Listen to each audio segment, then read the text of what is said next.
Kasi naalala ko nung huli ako nagbakasyon sa mother ko sa Batangas, ano. Meron kasi silang kapitbahay doon.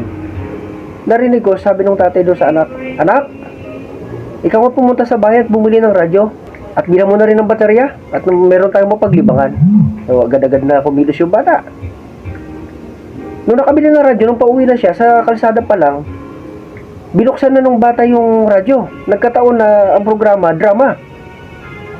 Sabi dun sa radyo, "Bitaw mo ko. Pag di mo ko binitaw, babarilin kita." Nagulat yung bata. Tinapon yung radyo.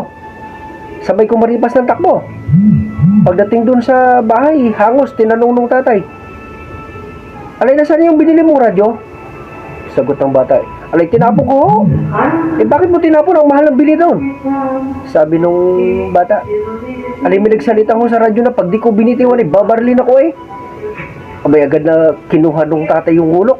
Sabi sa anak, "Tara, punta natin." Pagdating doon sa pinagtapunan ng radyo, tuloy pang drama.